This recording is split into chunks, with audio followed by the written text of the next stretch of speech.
त्या सर्वांचे सीडीआर मोबाईलचे चेक केले पाहिजे। तर ज्या राजकारण्यांचे अशोक खराशी संबंध होते त्यांना सोडणार का, हा महत्त्वाचा सवाल विजय वडेट्टीवारांनी उपस्थित केला। खरं तर असे अनेक लोकांचे फोटो मी आत्ताच म्हटलं, आणि त्यातच आज नंबर लागला माजी मंत्री बच्चू कडूंचा। कालपर्यंत बच्चू कडू या प्रकरणापासून नामानिराळे होते। काल बच्चू कडू काय म्हणाले होते ते आपण आधी ऐकूयात।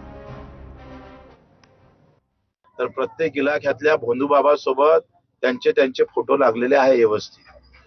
फोटो असून नाही म्हणता येईल आपल्याला काही। आता एखाद्यानं नेलं, आम्हाला कार्यकर्त्यांनी नेलं आणि तिकडे काही त्या मंदिरात त्या बाबानं काही केलं तर त्याला आम्ही काय करणार आहे? दोषी आहे का? आता मी मगा उदाहरण दिलं, तुमच्यासोबत फोटो काढला आणि तुम्ही तिकडे काय केलं तर मी दोषी आहे का? असं होणार नाही। पण ही जी जमात वाढून राहिली ना भोंदू बाबाची, याला कारणे आपणच सगळे आहोत। लोकही तेवढेच कारणे आहे, लोकही तेवढेच जबाबदार आहे। नेते तर आहेच, म्हणजे एवढे खुळे नेते आहे, तिथं जाऊन पाया पसरत, पाया लागतंय, त्याचे पाय धुतय आणि ते म्हणजे कठीण आहे। बापाचे पाय धुतले नसून साले ना त्याचे पाय धुतात, काय करणार? आता हे सगळं बच्चू कडू काल म्हणाले, पण आज मात्र काय समोर आलंय ते आपण पाहूयात। तेच बच्चू कडू दिसत आहेत अशोक खराच्या पाया पडताना। त्यांचं संभाषणही ऐका।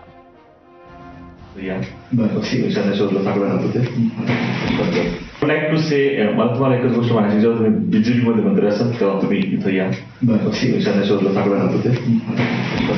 लाईक टू से मला तुम्हाला एकच गोष्ट म्हणायची, जेव्हा तुम्ही बिजुलीमध्ये मंत्री असाल तेव्हा तुम्ही इथं या। शोधला सागवानात होते।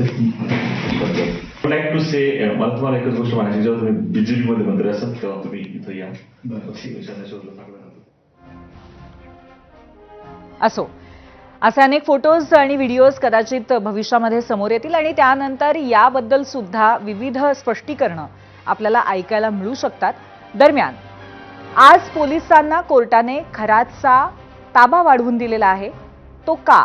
तर सरकारी वकील अजय मिसर, आरोपीचे वकील संजय भाटे यांनी नक्की काय युक्तिवाद आज केला होता ते आपण पाहणार आहोत। जाणून घेऊयात, ग्राफिक्सच्या माध्यमातून जाऊयात मीडिया सेंटरला।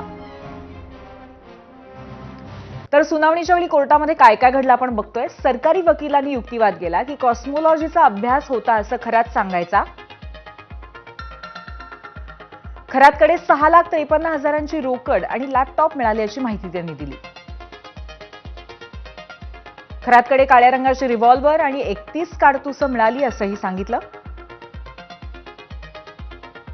खरातनं नरबळी दिल्याचा संशय असल्याचं सरकारी वकिलांनी आज नमूद केलेलं आहे कोर्टामध्ये। सरकारी वकील असंही म्हणाले की खरात वाघ साप लोकांना दाखवायचा, हरणाची काळी आणि पांढरी कस्तुरी तो लोकांना द्यायचा। खरातने हरणाची हत्या केल्याचा संशय असल्याचंही सरकारी वकिलांनी आज म्हटलंय। खरातवर वन कायदा लागू होऊ शकतो असंही त्यांनी आज आर्ग्युमेंट केलेली आहे, युक्तिवाद केलाय। यावरती आरोपीचे वकील म्हणजे खरातच्या वकिलांचा युक्तिवाद आपण बघतोय। खरातचा 7 दिवसांपासून तपास सुरू आहे। खरातला पुन्हा कोठडी वाढवण्याची गरज नाही असा आरोपीचे वकील युक्तिवाद करत होते। खरात प्रकरणी पेन ड्राईव्हचा कुठे उल्लेख नाहीये असं त्यांनी म्हटलेलं आहे। अजून कोणतीही कागदपत्र घेण्याचं बाकी नाहीये।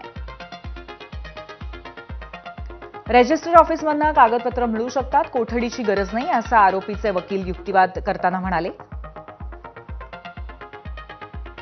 यावरती पीडितेच्या वकिलांनी पुढे युक्तिवाद केलेला आहे। आधी सरकारी वकिलांचा आपण बघितला, आता पीडितेचे वकील म्हणाले की खरातवरती लैंगिक छळ आणि फसवणुकीचा गुन्हा आहे।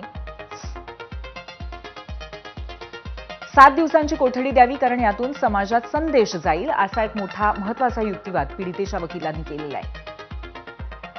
आरोपी अशोक खरात यांनी असं म्हटलं की मला साप वाघाविषयी काही माहिती नाही।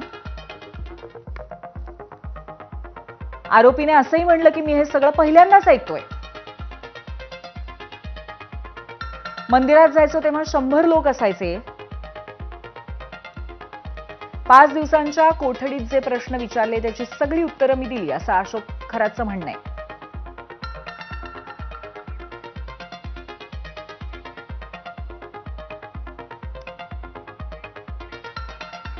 तर अशा पद्धतीचा हा युक्तिवाद कोर्टामध्ये झाला।